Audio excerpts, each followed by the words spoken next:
ډیر محترم علامہ محمد صدیق صاحب زما بیا ستاسو نه دغه مطالبه وي چې انشاءالله د هغې بیان ته به ټول متوجه ناست یې. الحمد لله وكفى والصلاة والسلام على عباده الذين اصطفى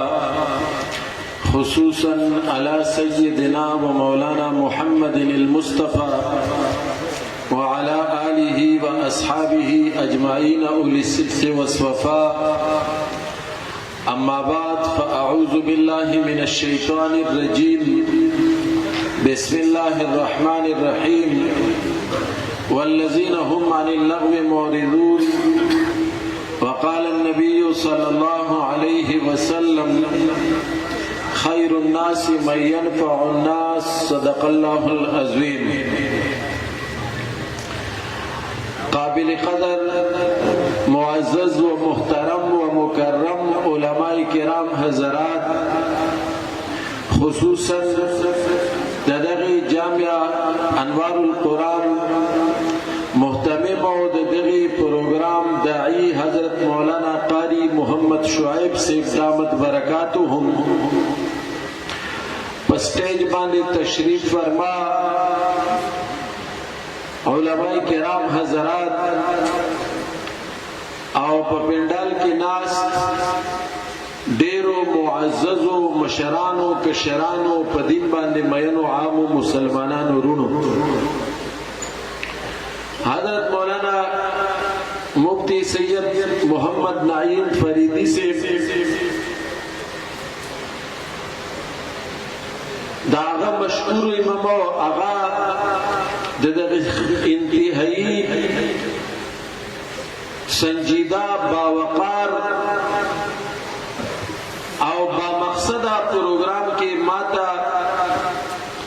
د شرکت او بیا په مایک باندې د سو خبرو دعوت راکړ او د هغې سره سره هغې موضوع متعین کړله، د هغې حسن ظن دی الله رب العزت دی په حقیقت کې بدل کی. زما د معلوماتو مطابق دغه اداره چې موږ تاسو یې په جامعه انوار القرآن باندې پیژنو، هغې د قرآني خدمت 25 ساله مدت پوره کړ او په دغه 25 سال کې چې د امت کوم ځوانانو دې ځاینا د الله د دین او د قرآن کریم کوم خیر حاصل کړی دی هغې مدعو کړي دي او د دغه پروګرام او اجتماع انعقاد یې کړی دی. ما محترمو حدیث مبارکہ کی مضمون دے خیر الناس من ينفع الناس، خلقو کے خسڑے اغدے چی نور خلقو تا خیر ارسی. زمخشری فرمائی چی پا عربی جبہ کی د خیر د لفظ نه سیوا معنی مفهوم لرون کې بل لفظ نشتا، خو د دې لفظ اصل استعمال یا د دې مصداق چې ګرځېدلی دی نو دا دین ګرځېدلی دی، اسلام ګرځېدلی دی، قرآن ګرځېدلی دی. لہذا د دغه معاشرې اصل خیرخوا دې معاشرې ته اصل خیر رسون کی هغه دي چې کوم د الله د دین او د قرآن کریم عظیم نعمت او دولت دې معاشرې ته ورکوي. او دا ولی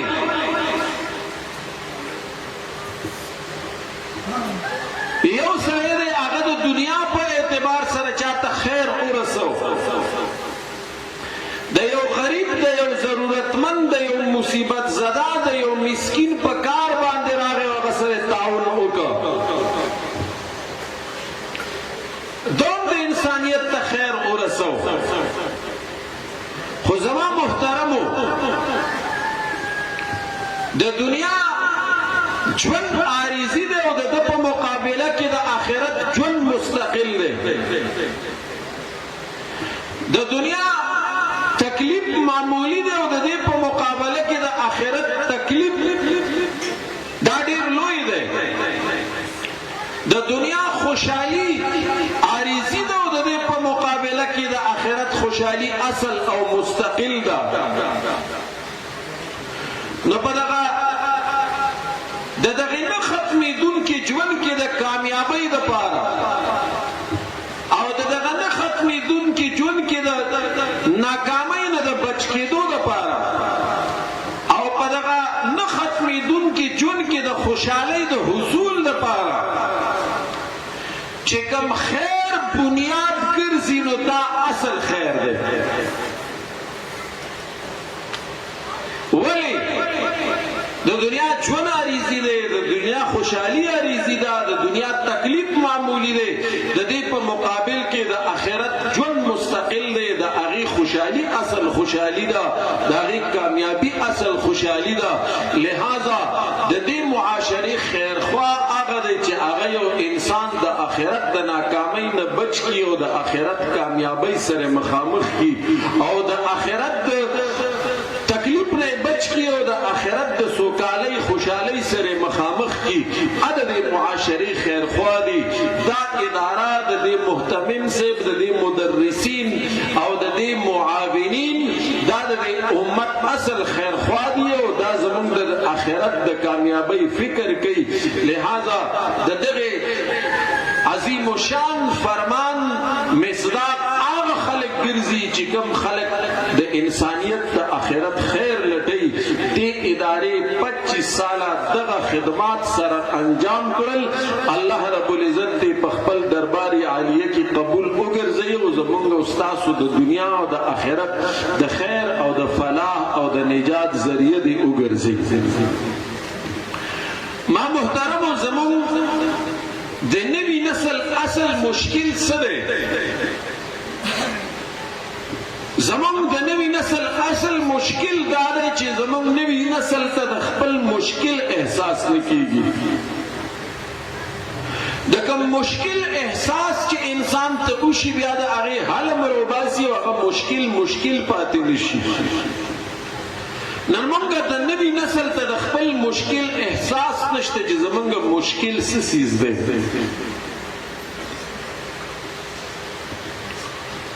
زموږ اصل مشکل دا دی چې زموږ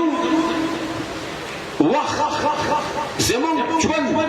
چې دا الله رب العزت د دنیا او آخرت په اعتبار سره د یو عالي مقصد دپاره موږ ته راکړی و هغه نن په پروډکټیو اکټیویټیز کې نه صرف کیږي په بامقصده مثبت سرګرمو کې زموږ وخت نه تیریږي دا زموږ د نوي نسل اصل مشکل دی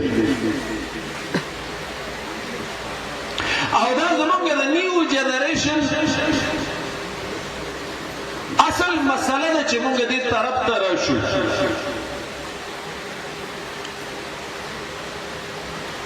سورہ المؤمنون کې الله رب العزت د مؤمنانو 9 صفات ذکر کړي دي دریم نمبر آیت کې الله رب العزت د مؤمنانو دریم صفت ذکر کړ والذین هم عن اللغو معرضون دا مؤمنان هغه دي چې د عبث او فضول کارونو نه ډډه کوونکي دي دی خپل اوقات په عبث او فضول کارونو کې نه صرف کوونکي دي دا به مؤمنان وي د نن وخت د نوي نسل مسله نه ده چې د سار نه واخله د شپې د 11-12 بجو پورې چې دی ویښ وي د ده د تمام تر سرګرمو اکټیویټیز پروفایل راواخلی په باریک بینۍ سره چک کوي 80% مصروفیات به داسې وي چې دا به لایعنی وي دا به فضول وي حضرت سیدنا ابو هریره رضی اللہ تعالی عنہ راوی دے حضرت فرمائل چې د انسان د اسلام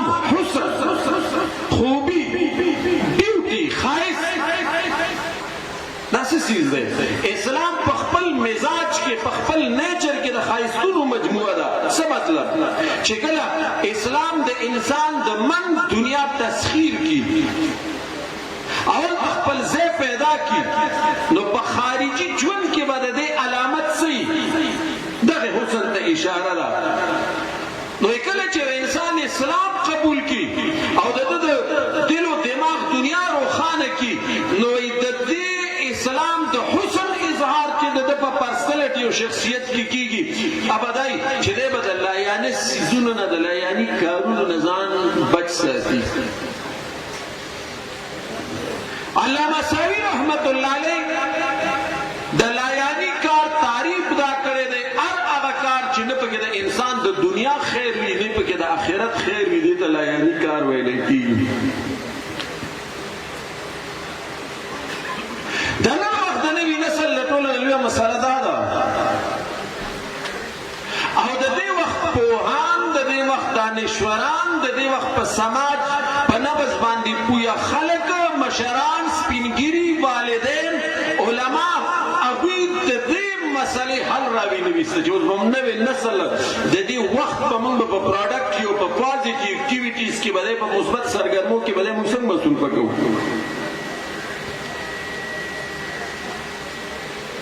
دا د نن وخت د نوې نسل د ټولو لویه مسله ده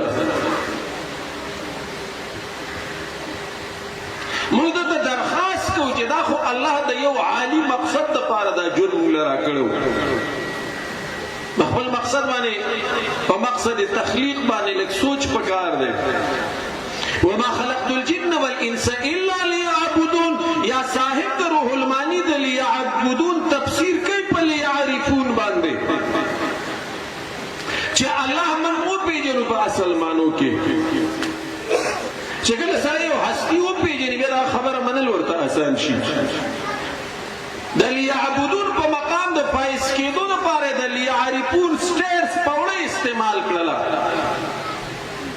چې الله او پیژنو چې کومه هستی ده به خبره منل آسان شي نو دا ژوند د کوم مقصد دپاره موږ ته الله راکړی او مقصد واضح شو څوک یم چرته نه راغلم چا رالیږلم څه دپاره رالیږلم څه به کوم چرته به ځم څوک به رانه د څه تپوس کوي بیا به مې چرته لیږي نوي نسل ته پکار دي په دې باندې غور وکړي نوی نسل ته پکار دی چې په دې باندې غور وکړي زه په کائنات کې د ټولو نه زیات ذمه دار مخلوق زیمه ولې د دې د عظمت لپاره دا یوه خبره کافي ده چې دا ټول کائنات الله رب العزت دله پیدا کړی دی دی الله ځان له پیدا کړی دی دا مختوم کائنات دی د دې د عظمت لپاره صرف او صرف دا یوه خبره کافي ده چې د دې ټول کائنات تخلیق الله رب العزت د انسان لپاره کړی او د یو انسان انتخاب الله د ځان لپاره کړی دا د عظمت لپاره کافي ده دا دومره ذمہوار مخلوق دی زمون ژوند په دې باندې د خیر ذمہ دارانه رویو غلبه ده زمون په ژوند باندې د خیر ذمہ دارانه د بې مقصده سرګرمو غلبه ده ځکه موږ د دنیا په اعتبار سره ناکام یو موږ د آخرت په اعتبار سره ناکام یو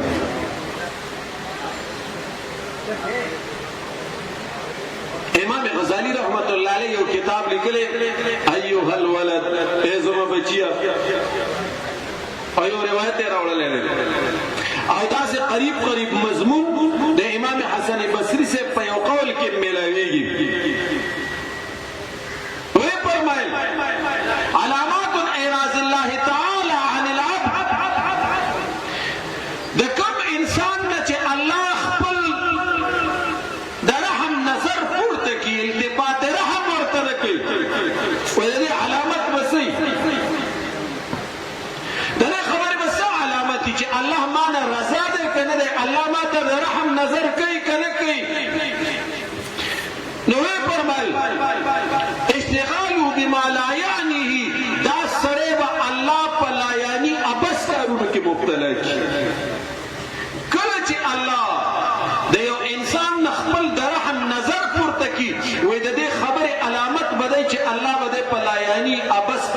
کارونو کې مبتلا کی. نن دا د نوي نسل مسله ده او موږ دومره لوی بحران سره مخامخ یو خو په حل باندې نه پوهېږو.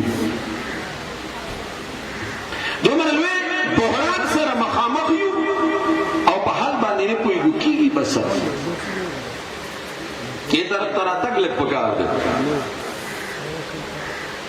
دا ژوند دا زموږ ذاتي ملکیت نه دی. دا مو په خپله خوښه باندې نه شو تېرولی. د نن وخت د ځوان د ټولو نه لویه مسله دا نه ده د ژوند په ذاتي ملکیت په نظر باندې ګوري او دی څه وایي دا زما پرسنل لایف دی. یاد ساتئ د مسلمان پرسنل لایف نه وي. څه نه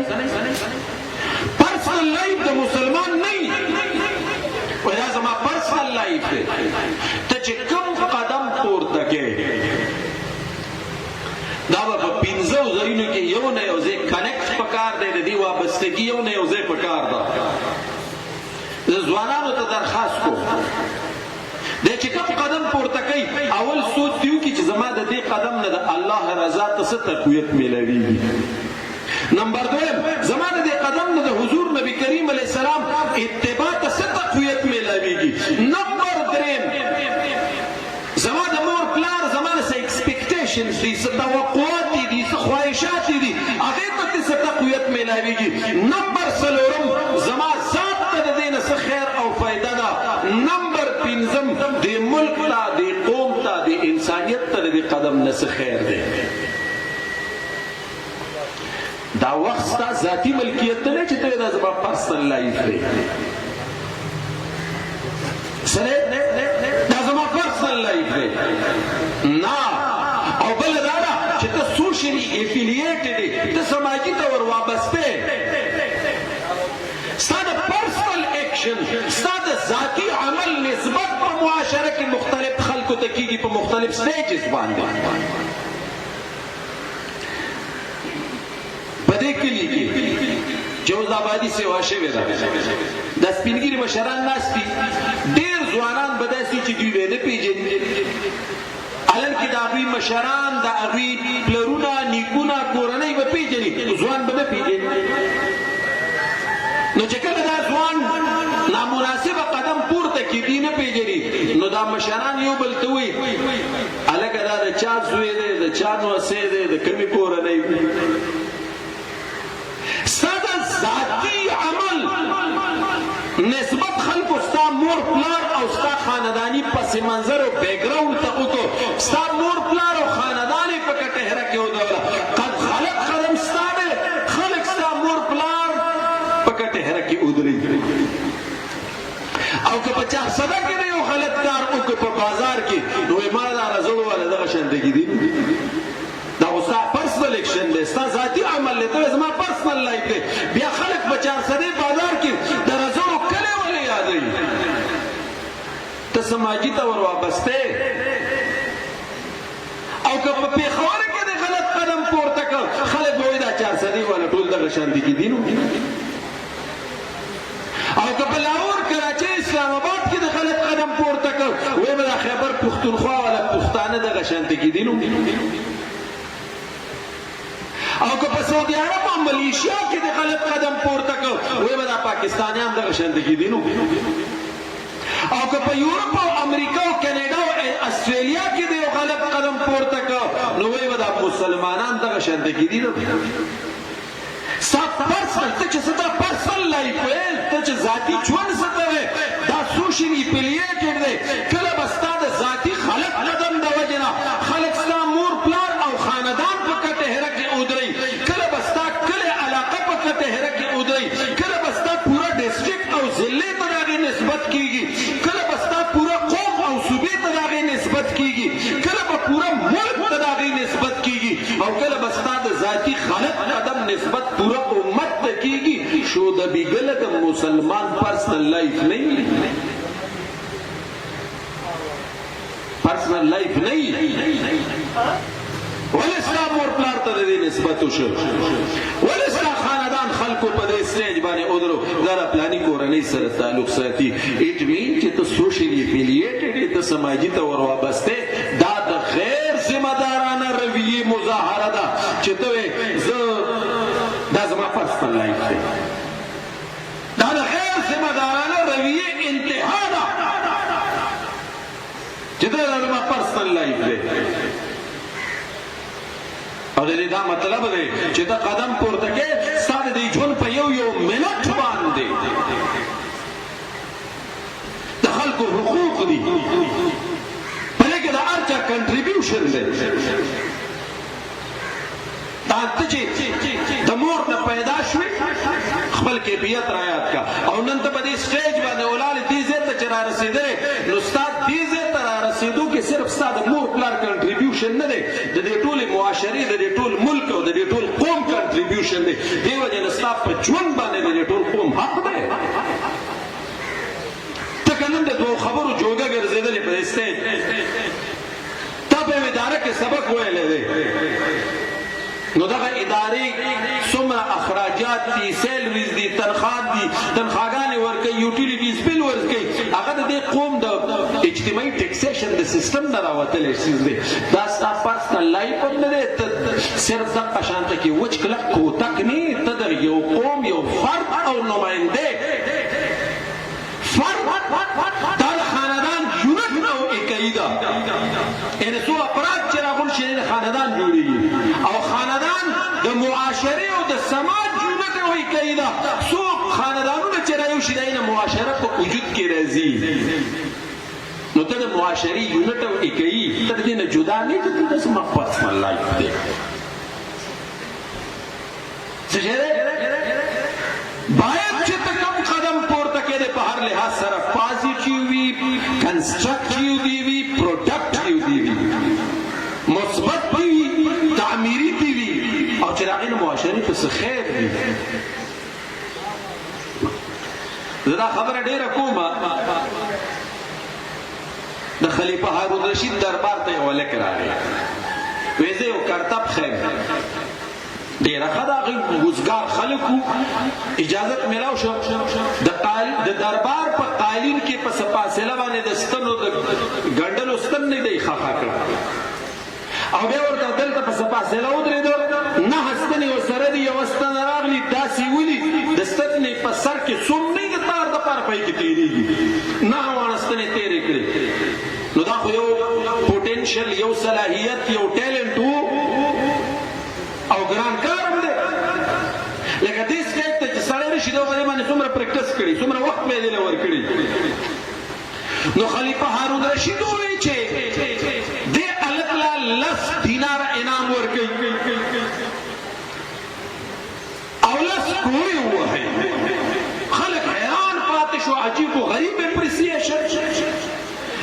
کوړې ووهئ او 10 دینار د سرو زرو دومره سکه وه خلیفہ هارون رشید وضاحت کوي د دې قسمه حوصله افزای وای دا 10 دیناره انعام د دې خبرې شوې د سړي او صلاحیت حاصل کړي دی او دا ګران کار دی دا هغه انعام شو دا هغه وڅ شو او دا 10 کوړي وهو په دې وجه چې ته دا کم کرتب مظاهره وکړه دا کم صلاحیت حاصل کړي دی نو د دې نه د الله رضا ته تقویت ملويږي دینه د پیغمبر اتباع ته خیر دی دینه د مور پلار توقعات ته تقویت ملاویږي دینه د ذات ته خیر دی او د دینه زمون د ملک ته او د قوم ته مون ټول ته د کار نه خیر دی نو وی وایي او سمي وایي نو خدای دې تاسو له توفیق درکړي چې دې روډ ته وځي دې غنی خان روډ ته وځي او کوم الک ون ویلینګ کوي او د توت شنه لخت در سره یو مړ ګوته پسې وهي سپی ګوته پسې اوس خو مصیبت دا دی چې دا یاد ساتي په کوم نظام کې په کوم سیستم کې چې حوصله افزایی او حوصله شکنی نه او د جزا او د سزا عمل نه البته د قوم صلاحیتونه د بچو ټیلنټ دا به ضایع کیږي او رذالت او شیطانت به پروموټ کیږي لکه زمونږ د موجوده خفه نشي زموږ د موجوده حکومت قانون سازي کړې ده چې په سکول کې چا پردي بچي له ډب ورکړه علامتي سزا. یار دا استاد نشي کېدای چې د چا د بچي سره پرسنل شي. دا استاد مزاج نه دی چې د چا د بچي سره په ذاتیاتو راځي. خو ظاهره خبره ضرورت به پیښیږي. نو که چا پردي بچي له ډب ورکړه او دا ماشوم یا دا سټوډنټ دا الک یا د پلار کمپلینټ نه کوي په تاڼه کې او تاڼه خبر شي نو از خود به FIR کوي. څه به کوي؟ از خود به څه کوي؟ FIR به کوي. نو مور پلار په کور کې تی تنګ دي او ما ته وایي که هسې دې موله ډب ورکړ نو زه به د باندې از خود FIR کوم له. نو بس دې هلک له خو صرف تا کلاشنکوف په لاس کې نه دی ورکړی، نور خوا تا نه تا دې د زمانې خونډه جوړ کړو په ما پسې دې ادارې ته راولېږه. دا به د چا هغه پلار سموي. او لکه مهرباني دا وکړه چې د یورپ او زمونږ د معاشره کې ډېر لوی سایکولوژیکل ګیپ دی.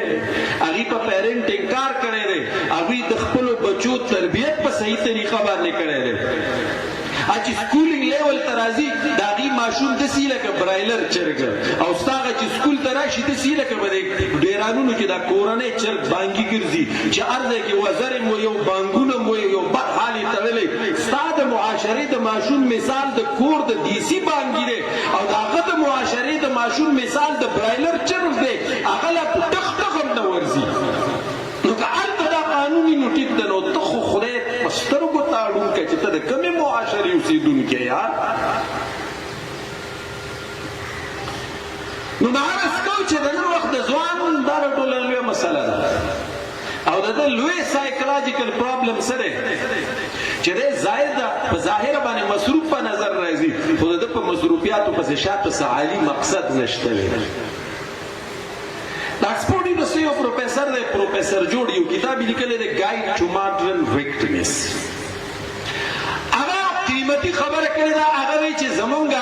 د دې جنریشن لویه مسله دا ده چې دی په ژوند په منډه کې ډېر تیز دی او د سر د ګرولو وخت ورته نه میلاویږي. د دې کلي په دې لوکل لاره باندې دی په موټر سایکل باندې په 60-70 سپیډ کې روان وي. یعنې دومره په ده ناوخت دی. خو که دې ودرو چې لکه څه چل دی ولې روانې دومره تیز ځان هم وجنې بل هم وجنې دی بیا د خپله تیزي نشي جسټیفای کولی. دا تیزي د ده د مزاج څه وګرځېدله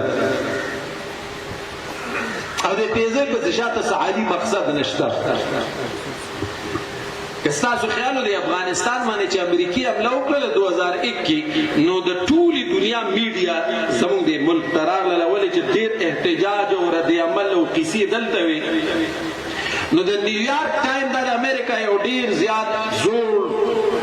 اخبار دی او اوس خو ډېر لوی میډیا فرم دی. د دې نماینده ټام کروز هغه هم دلته راغلی هغه کین ابزر وری دا ریپورټر. نو هغوی د دې خطې د خلکو را د عمل کته چې جهاد به کېږي که څه چل به کېږي احتجاج به بهرحال هغه سړی یو ورځ چېرته په ګاډي کې روان دی او فارغ دی نو چې په روډ باندې ځي نو بازار دی پاټک وله د ریلوې راغلی دی. نو دا ټایم داسې دی چې د ریل د راتلو وخت دی. پاټک بند شوی چې بند شوی دی دی ولاړ دی په دې کې ریل راورسېد په دې کې یو ځوان په سیکل را روان دی. چې وکتل پاټک بند دی ریل راورسېدو زر زرې سیکل په دې پاټک په تمبو راواړو دور پسې راوداګل او ډېر په تیزۍ واړو په دې کې ریل هم راورسېد. اوس دا ټام کروز ورته ګوري چې وایي دا لک راغی ریل پاټک بند و د قانون هم مات کړ ژوند یې په خطره کې واچو او ووته. د دې مطلب دا دی چې دا سړی دومره په تیزۍ روان دی او قانون یې مات کړ ځان یې په خطره کې ژوند واچو. نو دې مطلب دا دی چې دی څه عالي مقصد دپاره روان دی او دی د خپلې ډیوټۍ سره دومره زیات وفادار دی چې نه قانون د ده په لار کې رکاوټ جوړ شو نه د ده ژوند د ده په لار کې رکاوټ جوړ شو. نو هغوی خو د معاشرو ډېر کین ابزر وري نو ځان سره کلیپینګ پړقې ووهلې چې بھائی دا خو د دې معاشرې یو عجیبه ځوان دی. اینی هاو زموږ په ملک کې چې پاټک بند شي او بیا ازادیږي او بیا په ټریفک کې موومنټ او رواني راځي خو نیمه ګنټه پکې تېرېږي. نو د جهاد د خرطوم مظاهره ده په سوشل پلیټفارم باندې شروع ده ولی چې عملا زده کړه د معاشرې کومه او کومې درې ادارې وي او هغې زموږ نه انسان جوړو هغه درې ادارې د هغې رول ختم شو اوس به د څه شي سره ځي موږ د موجوده نسل ته زی جنریشن وایي د سن 1997 نه بعد چې دنیا ته کوم خلک راغلي دي دې ته زی جنریشن وایي ماهرین عمرانیات ورته وایي زی جنریشن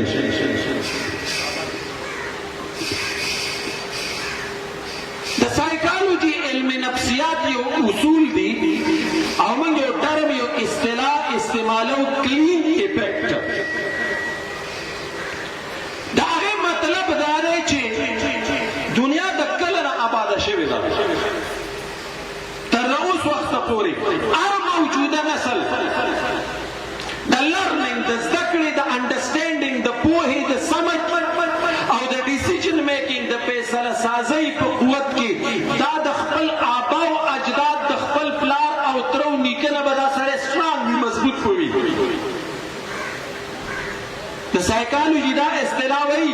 چې د سن 1997 پورې د دنیا د آبادېدو نه واله دې وخته پورې هر موجوده نسل د ټیلنټ د قابلیت د صلاحیت د زده کړې د پوهې په دنیا کې دا د خپل پلار نیکه نه به دې تکړو خو سن 1997 نه بعد چې کوم نسل دنیا ته راغی نو دا سرکل الټه وچورلېده دا سرکل څه وچورلېده الټه وچورلېده او دا نسل د خپل پلار او د نیکه نه په دې حوالې سره کمزوری دی او یو ناشنا خبره هغوی کوي وایي د دې نسل هر پنځم ځوان یا ماشوم دا د ډپریشن او د انزایټي ښکار دی زمونږ المیه دا ده موږ په داسې معاشره کې اوسېږو چې زمونږ پلار ته پته نشته دی چې ډپریشن انزایټي څه ته وایي یو د انسان بدني ستړی والی صحیح یو د انسان ذهني ستړی والی دې ته موږ انزایټي وایو په اسانو الفاظو کې دې ته موږ ډپریشن ویلی شو او دا ولې دی د انسان دا دماغ چې پروسیسینګ کوي که نه په یو څیز باندې غور کوي فکر کوي نو په دې کې خو به څه ټایم لګي که نه او ستاسو ما ته ووایي چې زه 8 ګنټې دې څیز له ورکوم او هر یو سیکنډ یا 2 سیکنډه پس ماته نوې پوسټ راځي په هغه نوې پوسټ کې یو نوې فکري سوچي خیالي تصوري نو تا راته وایي چې دا زما دماغ خو دا څیز دلته د دې ایمیج جوړېږي بیا دا پروسیسینګ کېږي نو ایټ ا ټایم دا دماغ چې د سیکنډونو په لحاظ سره یو پروسیس لا مکمل شوی نه چې دویم شروع لا دویم مکمل شوی نه چې دریم شروع څلورم شروع پنځم شروع ما ته دا وایي چې د دې ځوان دماغي صلاحیت او د پروسیسینګ دا به څنګه خدای به نیم لیونی کړي دا به نیم لیونی هغې وایي چې د دې نسل هر پنځم ماشوم ځوان دا د انزایټي ښکار دی psychiatry.com والا وایي چې د دې نسل 42% ځوانان او هلکان او ماشومان یا د دغې ایج خلک دا په څه داسې شکل کې د منټل ایشو سره د نفسیاتي مسایلو ښکار دي او د دې ټولو نه لویه مسله دا ده چې دی په پردي موقف باندې ښه ور نه کوي او دا ریاکشن او رد عمل ډېر زر شو کوي چې زه وایم څه دا زما حق دی چې زه کومه خبره کوم باید چې شبیر په هغې باندې غور وکړي بعد په هغې نه دته دا حق حاصل دی چې دی د هغې کریټیکل انالیسیزم وکړي یا یې چې کوم دی نو په هغې باندې کریټیسیزم وکړي یا د هغې متعلق دی ریاکشن شو کړي وایي د زی جنریشن لویه مسله دا ده چې دی د چا په موقف ځان نه پوهه کوي نیغې د سترګو ته وردانګي او د سوچ سمج زده کړې لرنینګ انډرسټینډینګ ډیسیژن میکینګ په دې صلاحیتونو کې دی د خپل پلار نیکه نه وروستو دی نو بیا هغې وایي یو ډېر قابل سړی دی نیرو ساینټسټ دی او د ماشومانو په نفسیاتو باندې د دې سړي او د دې نسل په نفسیاتو د دې سړي ډېر چور نظر دی او ډېر مضبوط ګریپ دی ډاکټر ګیرټ هارورډ هغه چې دا نسل پیدایشي کمعقل نه دی وایي ماحول نظام سیستم نظام تعلیم سماجی اقدار رویو د دې ځای ته ورسو او وایي مین کاز دا دی چې دی مونږ سکرین ته حواله کړه څه ته حواله کړه سکرین ته نو زما په خیال باندې د پاکستان د ځوانانو ایوریج 80% داسې دی چې دوی په 24 غنټې کې 8 غنټې سکرین لور کوي دا د لایاني کارونو د ټولو نه لویه مظاهره دی کوي او بل مظاهره څوک موږ by nature mentally ذهنی طور موږ پسمانده یو قوم وي سیاسي طور پسمانده وي د دې تلافي کېږي یو قوم وي هغه تهذیبي طور پسمانده وي د هغې تلافي کېږي یو قوم وي مالي طور پسمانده وي د هغې تلافي کېږي خو کوم قوم چې منټلي د کوپړۍ نه د ذهن نه پسمانده شي د ذهني پسماندګۍ تلافي نه کېږي او کوم قوم چې ذهني طور پسماندی دا یو څو علامات دي نمبر 1 چې دی په یو ډایورژن پوینټ باندې ودرېږي په یو چوراهه ودرېږي یو اړخ مثبت وي یو اړخ نیګیټیو وي یو نیګیټیو پازیټیو ډایرکشن وي یو نیګیټیو ډایرکشن وي نو چې کوم قوم د ذهني پسماندګۍ حامل وي نو د ده ځوان به پازیټیو مثبت اړخ پرېږدي دی به په نیګیټیو ډایرکشن په منفي اړخ رواني چیلنج د روان وخت لویه ستونزه دا ده چې د دې وخت پوهان د دې وخت دانشور د دې وخت اساتذه د دې وخت پروفیسرز د دې وخت علما د دې وخت داعیان حق او د دې وخت سماجی مشران او بیا بالخصوص د دې وخت والدین د نوي نسل په سماجی نبض باندې لاس کېږي نبض پېژنئ زه سماجی نبض یادوم